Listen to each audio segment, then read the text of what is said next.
mugwumps. They're everywhere. They're speaking out. At board meetings, City Hall, Town Square, Courthouse, State House, even the White House. They must be stopped. They are disruptors.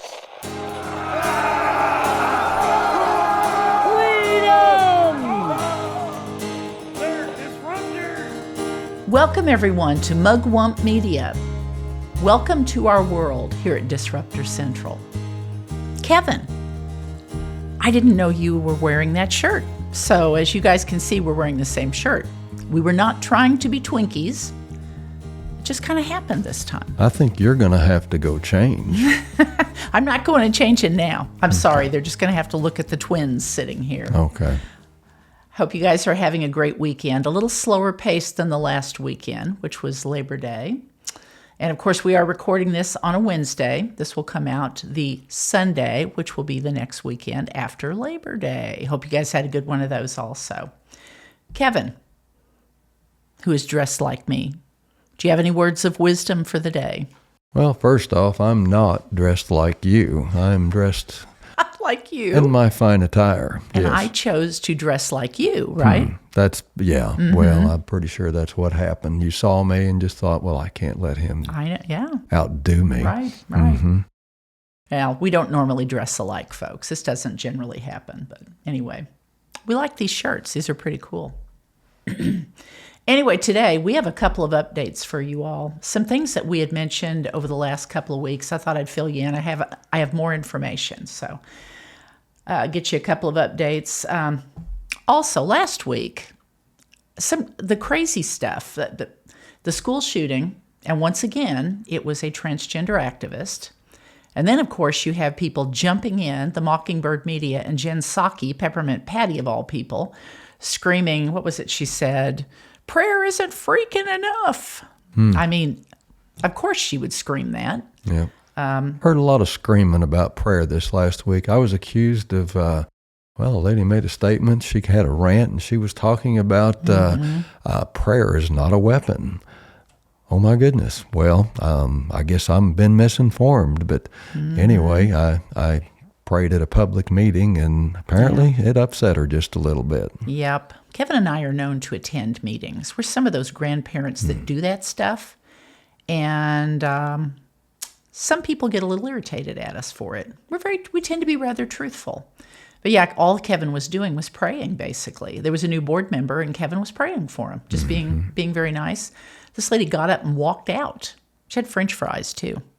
She had a whole Happy Meal, I think. She did. Yeah. She walked out and got very angry and did a 3 o'clock a.m. rant on her Facebook. So there was something spiritual going on with that, I believe.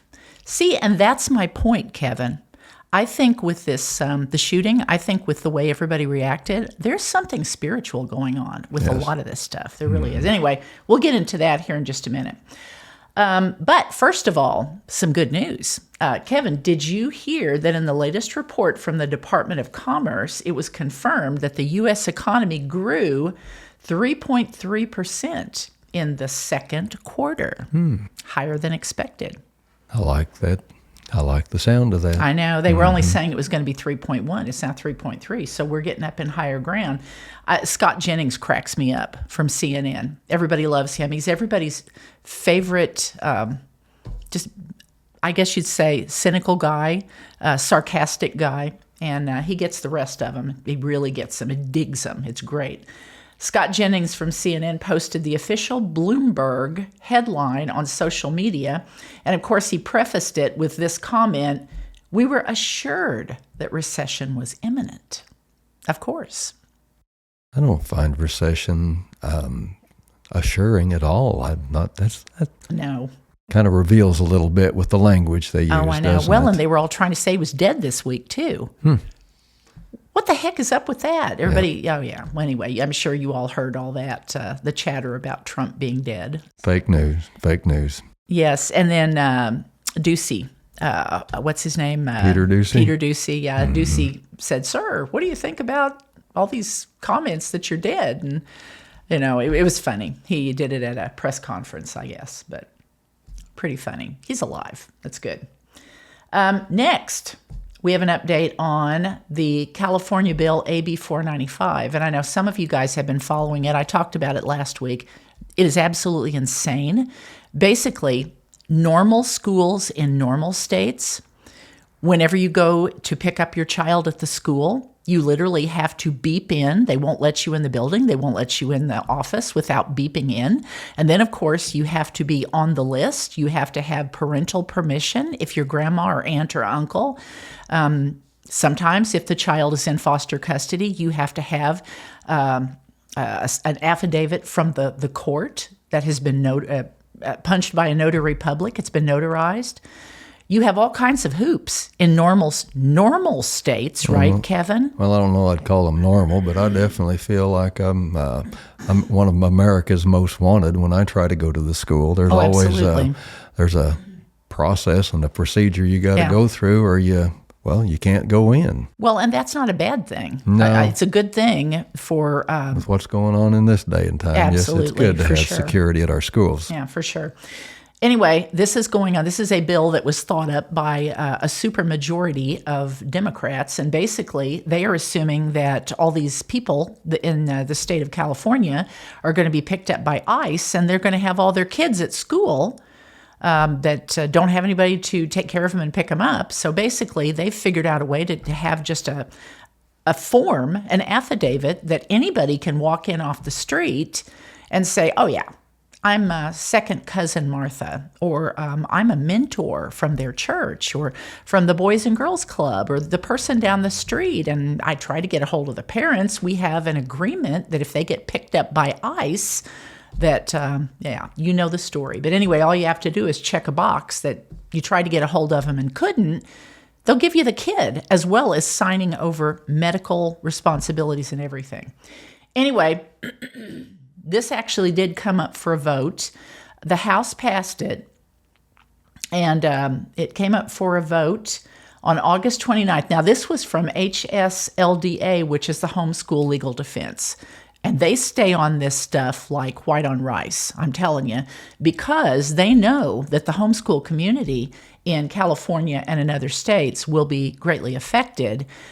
Schools could literally come in and clamp down on them to try to make things tougher, so they have to go back to public school. That's what they're scared of. But anyway, they watch this stuff carefully. Now, here's what it said. On August 29th, the Senate Appropriations Committee approved the bill with several amendments.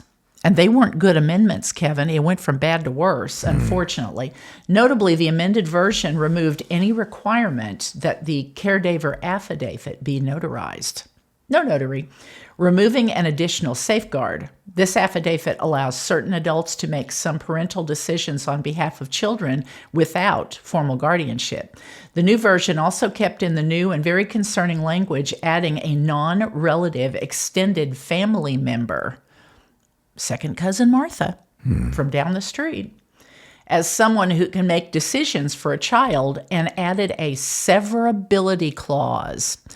Interesting. Kevin, this is what politicians do when they want to keep all the bad stuff in that they can, and they know that it's at least part of it is not constitutional. Kind of like the stadium bill. Anyway, this means that if the law is challenged in court and held as unconstitutional, only the challenged sections would be struck down and the rest of the law would remain, of course. And here's how they finish this up. We believe this means that not only are California legislators ignoring the concerns that have been raised, they're doubling down.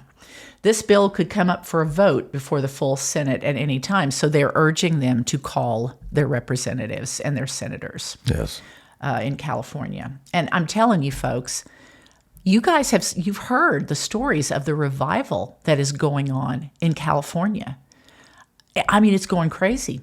There are, the last election, how many counties was it that turned red? And here these people are doubling down on this evil stuff. Evil always overplays its hand, I'm telling you. Here's some stats on the LA Public School District, too. This was actually on Fox News. LA Public School enrollment is down 44% since 2003. The district has lost more than 300,000 students since its peak enrollment 23 years ago. And yet less than 5.5% of operating schools have closed. They are still wasting tax dollars by stubbornly refusing to consolidate some of these skeleton schools. Only in California or Illinois or states like them. Anyway, so there's that, and we will keep you up on what happens with that. Well, the other thing that we wanted to share with you today is our thoughts on this school shooting that happened last week. I think it was the 27th of August, and its aftermath. Like I said, folks, there are some strange demonic qualities about some of these recent school shootings of Christian schools especially. Now, this was from an article from Fox News. It was called Minneapolis Catholic School Shooter's Life Marked by Chaos Before Mass Killing, a Timeline. And this actually came out today, September 3rd. And it basically goes into this kid's background. He was a mess. Kevin, this kid was a mess. He had attended church at this Catholic church, Annunciation Catholic Church. He had gone to school there. His mother had actually been, she'd worked at the school. She actually retired from there in 2021. And, once I got to reading some of this stuff, I don't know if you guys have ever heard of a gentleman named Lance Wallnau. I love him. He actually is on the Gateway Pundits TV station. It's called America's Voice, and it's good. Charlie Kirk's on there. There's a lot of people on there that I like to listen to sometimes. Here's what Lance Wallnau said about this whole circumstance in general. These transgender people coming after these schools and killing them and acting crazy. I mean, some of the crazy stuff that's done and said. Lance Wallnau says, even though 0.3% of the population, that's all there is, that actually at this point identifies as transgender.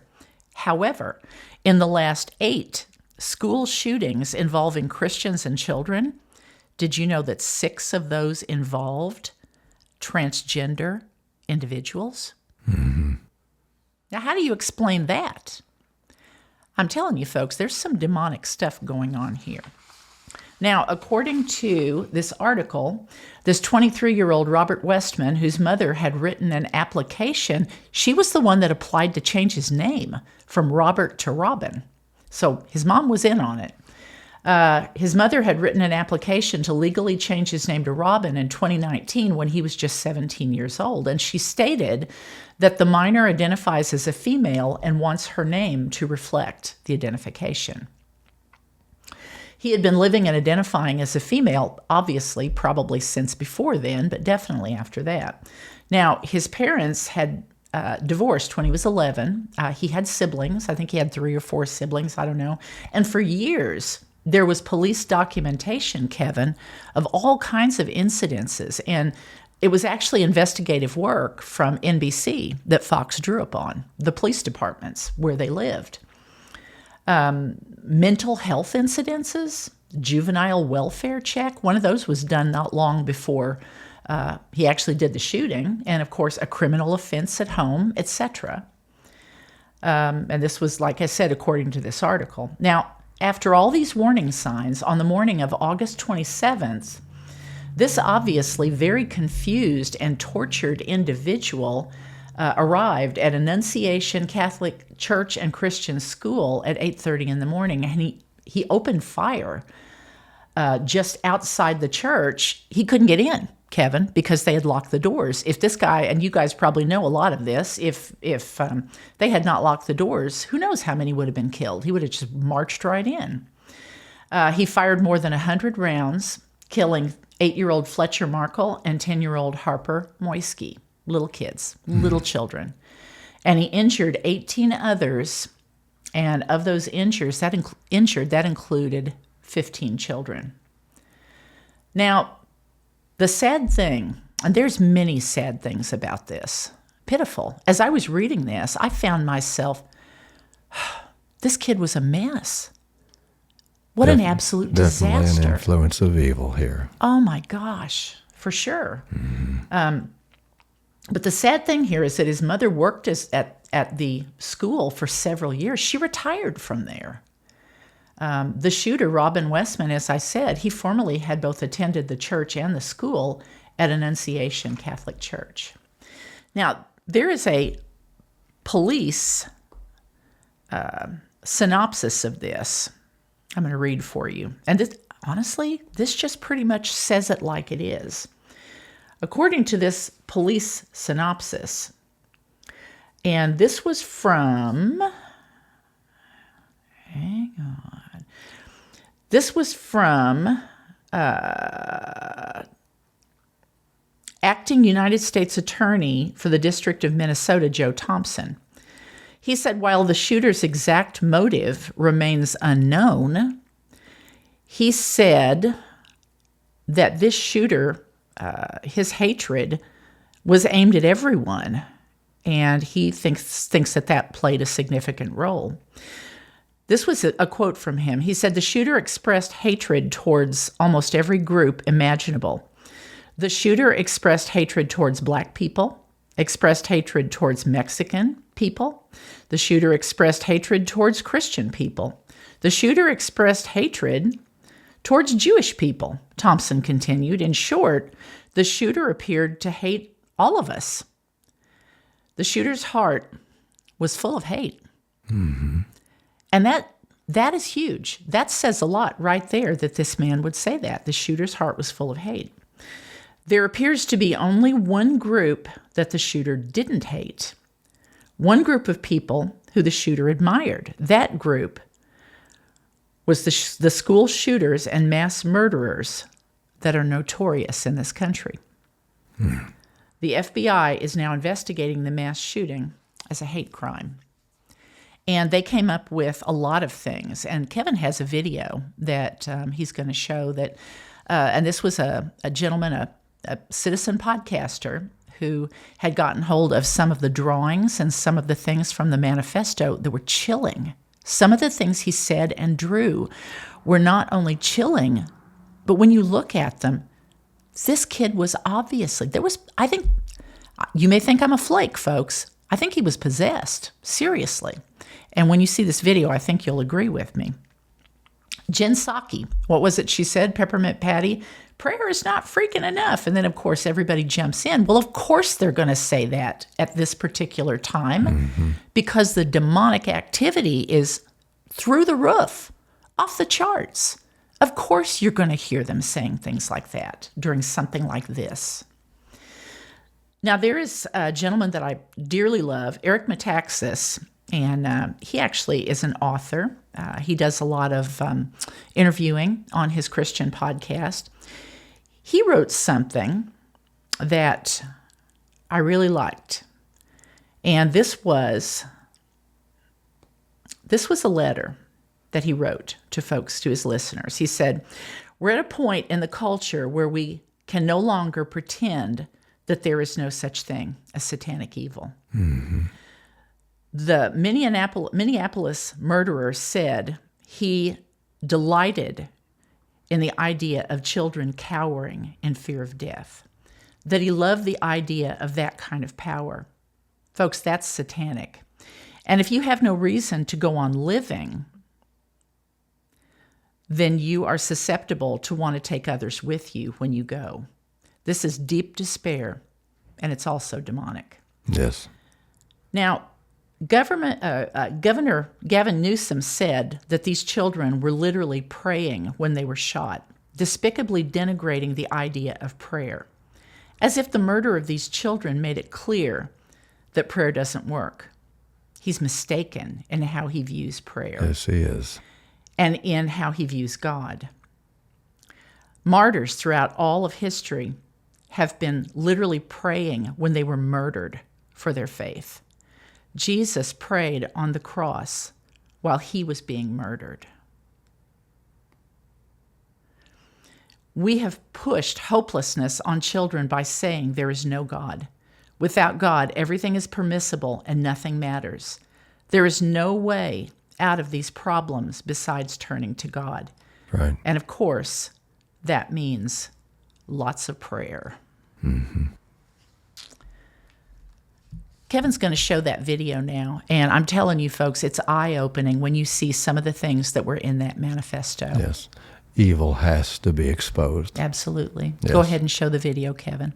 This is the most overt demonic activity I've ever seen chronicled in the national news. I've never seen anything like it. I'm going to show some disturbing images. This transgender dude, now remember, he's targeting Christian children. Look at the things that are written on the gun clips that he used to kill Christian children. So you got here, for the children. Go to the next one. He wrote on it, "Where is your God?" Okay. Go to the next one. Israel must fall. So we're noticing a pattern here. Okay, this is a person who is feeling not gendered, non-binary, whatever you want to say. Interestingly, in the Bible, guess who is not gendered in the Bible? Angels and demons. They are non-binary. They are gender fluid. They're targeting children. They're targeting Christians. They're targeting the land and the lineage of the Lord. Well, this is starting to sound a little creepy. I wonder what's going on here. Go to the next one and look at what this dude was using for target practice. It's literally a picture of the crucified Lord. Now let's go a layer deeper because it gets a little creepier. This is the next one, is this drawing that he had in his notebook of him looking in a mirror with a demon looking back in the mirror, and then there's all this writing, and this is a translation of the writing, and the translation is, who, when will this end? So you have a tortured person, an oppressed person. Help me, I don't want to. Help. And then what's the demon say back? Kill yourself, kill. Listen, bro, sometimes the greatest argument for the existence of God and the truth of Christianity is the very obvious existence of demons. That's that right there. It's literally like somebody opened the Bible and went, what do demons do? And then they did that thing. So every Christian should see this stuff and we should go, hey man, I know exactly what that is. The book of Ephesians says, our battle is not against flesh and blood, but against principalities and powers and spiritual forces of evil in the heavenly realms. And then it says, but greater is he that is in you than he that is in the world. Folks, as you can see, obviously, demonic and evil. Very sad. Well, folks, for the last item, Governor Kehoe announced something on August 29th that could be a game changer for Missouri. And I'm going to read it here real quickly. Governor Kehoe, I may have to put my glasses on, Kevin. Maybe. I think I'm going You have to. glasses? I have glasses. Well, Yeah, I'm interesting. nearsighted. Okay. This is very small print. Okay. Now you guys see me in my crazy granny glasses. Governor Kehoe announced a special session on congressional redistricting and initiative petition reform. Folks, I saved this for last because this is great news. Hopefully, if they go ahead and do their job. You all know that I've been banging the drum, Kevin and I both have, for 9 months anyway, since we started the podcast. Initiative petition reform is needed. When it was first started years ago, it was basically designed so that just normal citizens in the state of Missouri could go out with their neighbors, and if their senators and representatives were not giving them what they needed, were not actually listening to them, they could get enough signatures, they could get it on the ballot if they had enough people, and maybe even get it voted for and put in the state constitution. It was a way for the citizens to keep our government in check. Let me tell you. It flipped. Oh, yeah. And boy, has it ever. It is now considered to be the tender, exposed underbelly of states like Missouri, because what has happened is people like George Soros, people outside of the country, people in Washington, D.C., people are coming in with outside money, and they are paying. They're having job fairs. They're paying people $25, $35 an hour to go out. Sometimes they pay them by the signature to go out and get these signatures and basically overpower the vote of the people in small counties in Missouri. It's basically direct democracy. Quite an operation. Oh, it is. It's going to turn us blue if we don't get it changed. So here's the good news, folks, hopefully.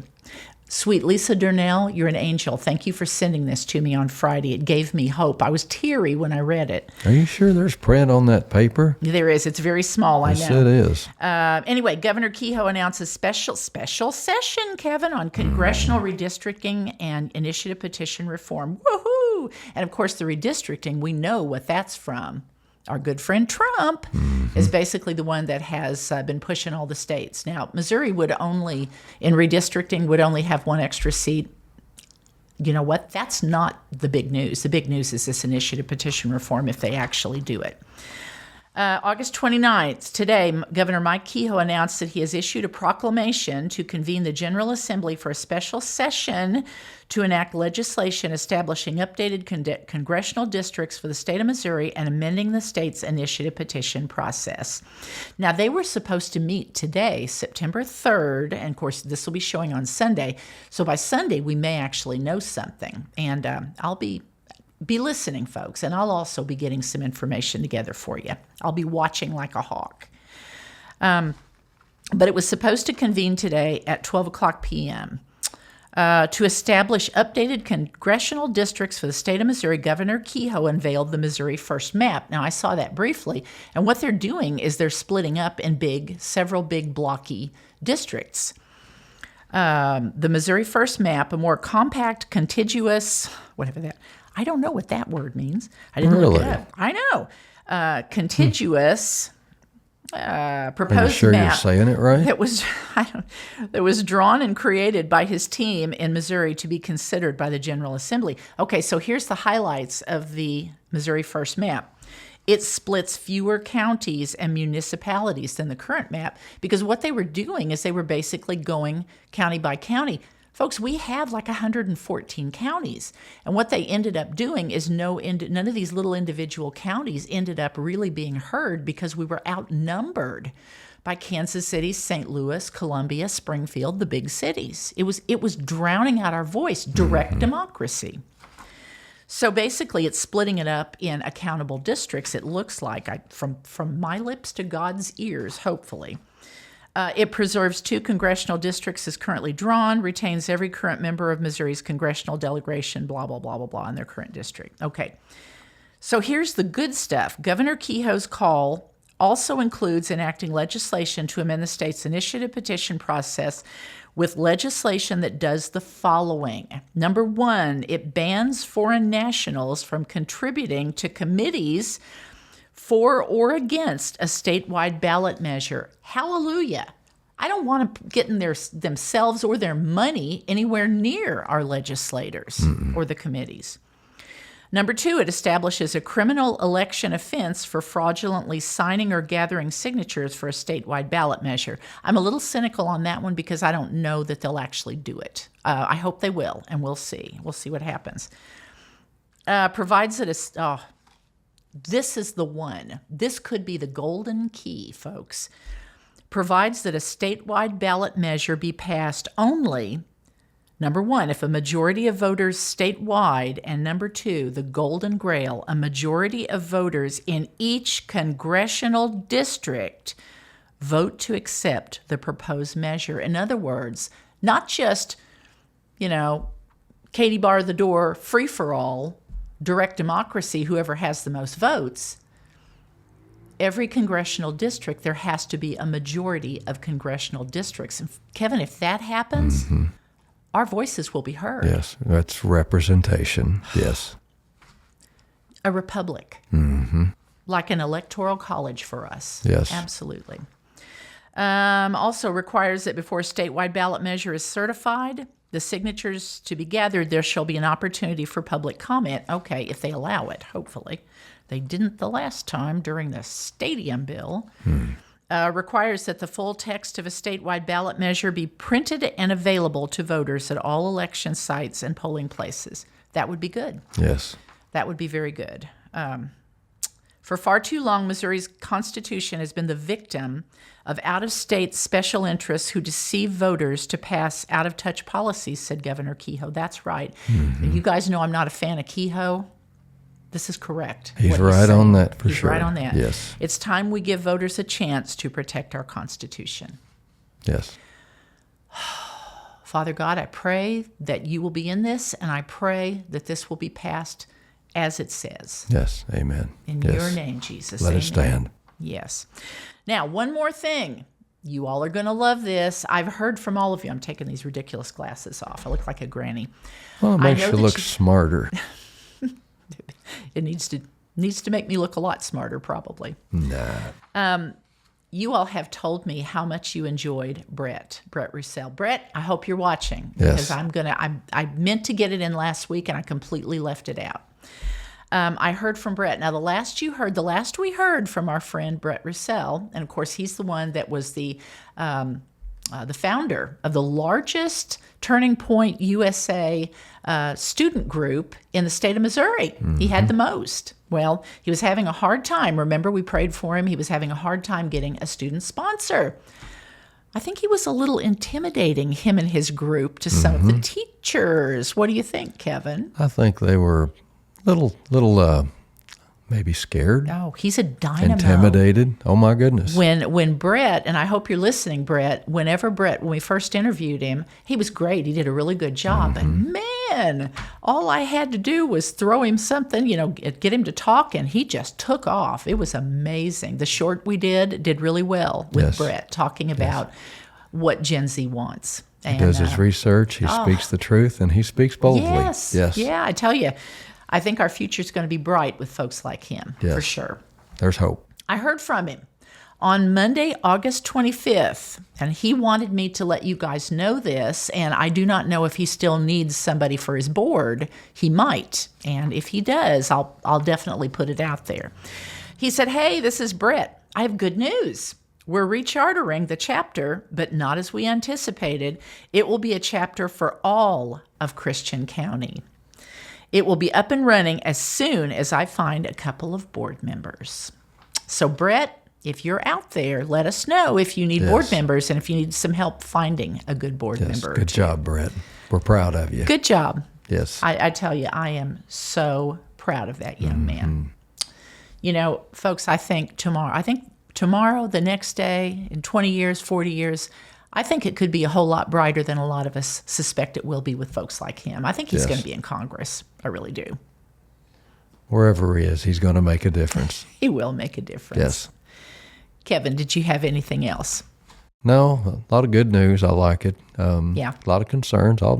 This initiative petition, that is a big burden on us, and hopefully this will care for that.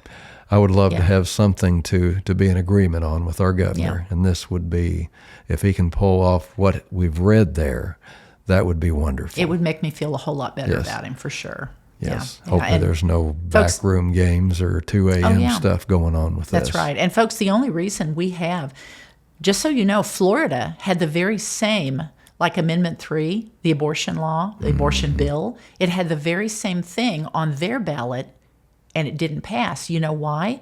Because their legislature got in there and they actually amended their initiative petition and Yes. they got it done.